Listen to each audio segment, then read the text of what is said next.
ভাই চলো প্রথমে দেখে আসি আমাদের অল ফরম্যাট প্লেয়ার যারা আছে তাদেরকে প্রথমে আমরা দেখি।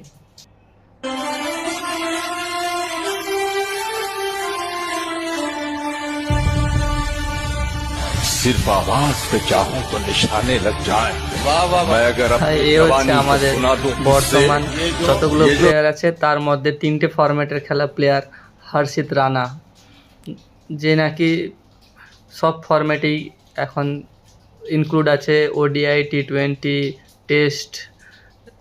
একে কী জন্য যে স্কোয়াডে রেখেছে গৌতম গম্ভীর আর বিসিসিআই চিফ সিলেক্টর সেটা ওরাই জানে, কারণ এর তো কোনো দিন পারফরমেন্স কিছুই দেখতে পাই না যে ওরা খেলছে কোথাও, কিছু করছে, এ করছে, কিছুই কোথাও দেখতে পাই না। যেখানে এশিয়া কাপে লাস্ট ম্যাচ খেলেছিল 4 ওভারে 50 রানের উপরে দিয়েছে, তাহলে একে কেন সব ফরম্যাটে খেলানো হচ্ছে? আর সে জায়গায় রোহিত শর্মা, বিরাট কোহলির মতো প্লেয়ারকে অবসর নেওয়ার জন্য ফোর্স করা হচ্ছে। এটা বিসিসিআই কী করতে চাইছে সেটাই বুঝতে পারছি না।